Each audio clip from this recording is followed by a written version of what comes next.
سلام او ژوند په خیر. په دې هیله چې ژوند به مو ښه روان وي او تاسې به زښته ډېر پکې خوشحاله یئ. د عامې روغتیا د څېړنو له مخې چې په 2018 کال کې شوي دي، د افغانستان نیمایي خلک رواني فشارونه لري، چې په هغو کې 20% خلک چې دي هغه د اندېښنې وړ دي او 90% خلک عام فشارونه لري. نن له ډاکټر صاحب محسن حسن سره په دې اړه باندې خبرې کوو، د دوی مشورې اورو، لاملونه یې ګورو او د درملنې په اړه به خبرې کوو. ډاکټر صاحب د رواني ناروغیو متخصص دی،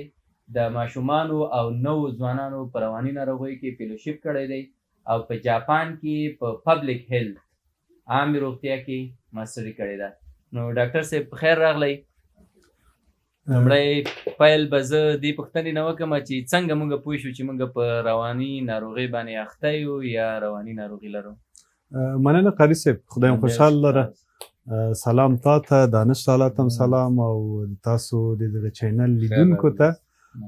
خدای مو خوشحال لره او دا ښه پروسه شروع کړې ده یا ښه نوښت ده چې خلکو ته په هره برخه کې پوهاوی ورکړ شي یا څوک چې لاسرسی لري دغه چینلونو ته یا مختلفو د میډیا مختلفو برخو ته. په هر صورت تاسو یادونه وکړه قاري صاحب چې څېړنه شوې ده، کیدای شي د 2018 کال نه وروسته که نورې څېړنې وشي دغه فیصدي کیدای شي لوړه شي، ځکه له هغې نه وروسته طبعا دغه د کرونا یا د کوویډ 19 د دې مشکلات هم راغله، تر یو حده په دنیا کې او په افغانستان کې بیکارۍ هم ډېرې شوي دي، دا هم لامل کیدای شي. نو تر نیمایي زیات افغانان رواني ناروغۍ لري او په هغو کې بیا ویلي لکه څنګه چې تاسو یادونه وکړه 20% یا 20% ډېر جدي دي او تر 80 یا 90% رواني ډول ډول فشارونه یا سټریسونه لري چې هغه په ناروغۍ کې نه راځي. تاسو پوښتنه مشخص هم د ژور خفګان په اړه وله چې څنګه پوه شو په ژور خفګان اخته یو که نه یو. خپله د ژور خفګان دا ویلي دي چې که چیرته یو شخص یا یو فرد په جریان د 2 اونیو کې یا 2 هفتو کې هغه څو نښې ښودلي دي په هغو به وغږېږو. که دغه نښې درلودلي بیا خپله ناروغ هم پوهېږي، کورنۍ هم پوهېږي او که چیرته یو متخصص ډاکټر ته ورځي نو دا معیارونه ورته وایي هغه یې تشخیصوي. لومړی دا ویلي چې که چیرته په 2 هفتو کې یو سړی یا یو زنانه په مجموع کې یا یو فرد هغه له هغه شیانو سره چې دې مخکې علاقه درلوده، دلچسپي درلودله، هغې سره یې هغه علاقه کمه شوې وي یا له هغې نه خوند نشي اخیستلی چې موږ په هغه طبي اصطلاح کې ورته انهیډونیا وایو. او بل دا ده چې په جریان د 2 هفتو کې د دې مود یا خلق خفه وي، د هغې طبیعت نارامه وي یا هغه مود ډپریس وي یا ډاون وي په انګلیسي کې ورته وایي، خفه وي سره له نورو اعراضو چې په هغې کې بیا بېخوبۍ راځي. ځینې ناروغان بېخوبي لري او یا ځینې ډېر خوب لري، په هغې کې ځینې ناروغان اشتیا یې کموي او یا د ځینو اشتیا ډېره وي ورسره. بل دا ده چې هغه سوشل ودراوي یا هغه ټولنیزو روابط خپل پرېږدي، ګوښه یې وي، کوشش کوي چې ځان ته کیني، چا سره یې رابطه نه وي. بل دا ده چې ډېر نه غږېږي، آرامه وي، حتی رفتار فرق کوي. که چیرته د یو ډپرس یا د یو مریض چې ژور خفګان لري د هغه رفتار ته وګورو نو ورو ورو په لاره ګرځي، د سترګو تماس یا آی کانټاکټ ډېر کم وي یا په ژور حالت کې هیڅ نه وي، هغه سیویر ډپریشن یا میجر ډپریشن چې وي هغې کې هیڅ تا ته ګوري نه، تا خبرو ته جواب نه درکوي. بل دا ده چې په ژور خفګان کې بیا ورته سوساید ایډیشن یا د انتحار یا د ځان وژنې فکرونه پیدا کېږي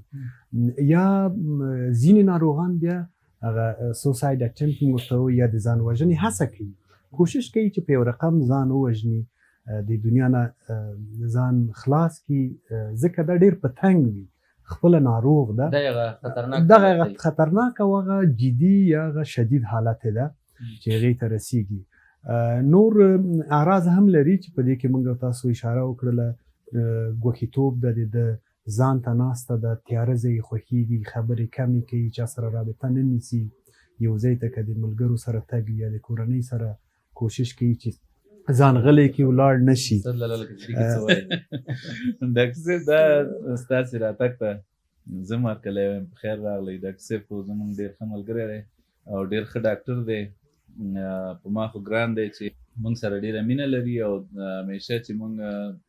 ورته ویلي چې دا تکلیف لرو نو ډېره ښه دوا یې لیکلې ده، مونږ ته یې ګټه کړې ده. خو دا ستاسې دا اوسنۍ خبرې ما ته یو د مولانا صاحب یو قصه را یاده کړه چې په مثنوي کې هغه یو دغه لري، یو کرکټر لري جوهي په نوم باندې. هغه جوهي سره زوی نو یو څوک مړ شوی په سړک کې پروت وي چې دا بیچاره داسې و، کور کې داسې نه لري، داسې نه لري، اوړه نه لري، دا او دا او دا داسې تکلیف لري. نو هغه د جوهي زوی ورته وایي چې دا لکه چې زمونږ کور ته وړي دا مړی، دا نښې خو ټولې زمونږ د کور دي. نو تا دا مرضونه چې یاد کړه دا خو ټول زمونږ مرضونه یاد کړه چې دا په مونږ کې شته دي او که نه هسې مونږ ته انزایټي ده چې هر مرض ځان ته باید راکش کړو. نه پوهېږم والا دانش لاله قاري صاحب اول کې مقدمه کې ویلي چې تحقیق شوی، څېړنه شوې ده چې نیمایي نه ډېر افغانان رواني ستونزې لري. نو دلته که موږ 4 کسه اوسو نو 2 پکې حتما ناروغان دي او دغه دویم هغه تر 90% سټرس او رواني فشارونه لري. نو خدای دې تا نه ناروغوي، انشاءالله ښه خدای دې روغ لره. دغه ډاډ ډېر ښه ده چې ورکړل شي. دا په خپله به په درملنه کې یو لاس لري چې ناروغانو ته ډاډ ورکړي سړی، ځکه ستاسې به تر دوا به ډېر ډاډ ورکوئ. بالکل دوا هغه دوایي درملنه یې هم شته ده د ځینو ناروغیو په مجموع کې د رواني ناروغیو او خپله که په ژور خفګان تاسو موضوع نن همدغه ده. په دې کې د ډاکټر قضاوت ده چې خپله ژور خفګان په کم حالت کې ده یا په کم درجه کې ده، کم سټیج کې ده، هلته بیا ډاکټر قضاوت کوي چې کومه دوا ورکړي. هغه بیا د مریض وزن نه نیولې، د مریض عمر نه نیولې، د مریض نورې ناروغۍ چې لري د هغو سره د ځینو دواګانو تاثیرات، نو هغه بیا د ډاکټر قضاوت ته درمل هم ورکوي او خواته یې رواني درملنه ده یا سایکوتراپي چې موږ ورته وایو. هغه روانپوه یا د سایکولوژیست چې اصلي اصطلاح ده یا روانپوه پښتو کې ورته وایو، هغه ورته ځینې تداویانې دي یا ځینې درملنې دي چې هغو سره په اونۍ کې 1 یا 2 جلسې نیول کېږي، هغه سره خبرې کېږي، خپله دغه ناروغ د خپل هغه ټول مشکلات وایي هغه ته او روانپوه یې لیکي، بیرته د هغو په حل لارو ورسره غږېږي او هغه ته ډاډ ورکوي. که چېرته یو څوک لاسرسی نه لري چې یو سایکولوژیست یا روانپوه ته ورشي، نو ښه خبره دا ده چې د کورنۍ غړي مرسته ورسره وکړي، ملګري دوستان مرسته وکړي. په دې به بیا وروسته وغږېږو د درملنې برخه کې تفصیل. ډاکټر صاحب ځینې خلک داسې وي دا تاسو چې کومې نښې وښودلې هغه په کورنیو کې موږ داسې خلک لرو چې دغه نښې لري. هغوی کې بیا یو مشکل بل وي چې مثلا په کور کې د چلند یو ډول وي او بیرون خلکو سره بل ډول وي. مثلا موږ ملګري یا څوک چې راسي هغو سره ډېر ښه وي، خو که هغه نه وي په کور کې بیا وضعیت ډېر زیات خرابه وي، جنګ هم کوي. دغه کوم سټیج کې د ناروغانو بیا راځي؟ اصلا داسې ده چې رواني ناروغۍ حتی دا له یوه شخص نه بل ته فرق هم لري، په عمر کې هم دا فرقونه شته دي. یو سړی کیدای شي چې په خپله همدغه ډپریشن کې یا په ژور خفګان کې آرامه وي، بل کس کیدای شي چې پکې مخالف شي، خصوصا ځوانان، نوي ځوانان او ماشومان. دا ویلي چې هغوی پکې داسې نارامه وي، مخرش شي، اجیټیټي، ژاړي، لانجې کوي، جنګونه کوي، دا خبر ده. او بل دا ده چې که چېرته په کورنۍ کې یو ناروغ وي، خصوصا ځوانان، دا د کورنۍ د غړو برخورد باید ورسره مناسب وي. تا اشاره وکړه چې ځینو ملګرو سره وایښه وي او له کورنۍ ځینو غړو سره بیا نارامه وي، هغو سره یا غږېږي نه یا رابطه نه ساتي ورسره، یا چې کور سره ته راشي. اصلا دی یو قسم احساس د کمترۍ په دې کوي چې کورنۍ کیدای شي ورسره ښه وضعیت نه کړی. یو او یا دا ده چې دغه د خپل مشکلات که کورنۍ سره شریک کړي د هغو لخوا ورسره ښه چلند نه وي شوی یا ورته ویلي چې هر څوک همداسې یا ته دغه عمر هغه توقعات هم له ځینو ځوانانو یا له ځینو کسانو نه د کورنۍ ډېر وي خو کورنۍ کې هره کورنۍ کې خو ډاکټر هم نشته ده او بل دغه رواني ناروغۍ یو قسم سټګما یا ننګ غوندې هم موږ په دې یو چې خلک باید خبر نشي اول که یو شخص پټی ساتي یو رقم وایي چې دا به خلک خبر شي او خلک به راته د لیوني نوم پرېږدي نو دا پخوانۍ اصطلاحات دي ټرمونه دي د دې نه باید مخنیوی وشي او بل دغه خپله ناروغي یو شخص باید د کورنۍ سره شریکه کړي او د کورنۍ له خوا نه ورسره مرسته وشي د ده د حل لارې ولټول شي میاشت مخکې ښه وو خو دا اوس یو 2 هفتې 3 هفتې کېږي چې دغه علایم پکې ښکاري دا نښې ښکاري چې دا ولې پکې پیدا شوي دي ناڅاپه یو څوک نارامه شو ناڅاپه یو څوک عقده‌ایي شو دا حتی د کوچنیتوب نه ځینې ستونزې وي په کورنیو کې په بیرون ماحول کې مکتب کې چې هغه دغو ناروغیو لامل کېږي نو هغه چلند باید د ناروغ سره درست شي او هر څوک پوهېږي چې یو څوک ښه و یو دم ناروغه شو یو دم جدي شو یا یو دم ځان ته ناسته ډوډۍ نه خوري ځان ته کیني رابطه یې له ملګرو سره هم پرېښې دی کورنۍ غړو سره نو باید د کورنۍ غړو کې مشرانو ته هم سوال پیدا شي چې د فلانی ولې داسې شو فرق راغلی څه خبر ده او دا نه ده چې مونږ خصوصا په ماشومانو کې وایي کورنیو کې یو عام غم ده وایي د فلاني زوی او یا لور ډېر ښه دي آرامه ناست دي ډوډۍ هملته ورته ورکړي او هملته ویده شي چېرته ځیم نه او تاسو دغه حال شروع کړی ماشوم چې غلی و هغه ناروغ ده یا نوی ځوان که ناروغ و ملګري نه درلوده رابطه یې نه درلودله ټولنه کې برخه نه اخیستله هغه ناروغ ده او یو بې تربیهګي ده او یو دا ده چې شوخي ده ماشوم باید نشیتي مستي شلو سره شوق وي مطالعه وکړي درس ووایي دا هر چا خپل هغه ماحول و محیط پورې اړه لري نو هغه چې غلي دي هغه ناروغان دي باید هغو سره علت شته ده هغه باید پیدا شي بالکل مسله شته ده دغه داسې مشخصې نښې هم شته چې مثلا موږ پوه شو چې زموږ دغه ماشومانو کې دا رواني ستونزې شته یا په کوم حد کې دي مثلا باید ډاکټر ته یې بوځو که نه خپله یې په خبرو باندې سم کړو داسې مشخصې نښې هم شته پکې چې مثلا په کوم حالت کې موږ باید دا رواني ډاکټر ته ورولو قاری صاحب د ماشومانو د رواني ناروغیو او د نوو ځوانانو دا لوی بحث ده صرف زه به داسې لنډو باندې به اشاره وکړم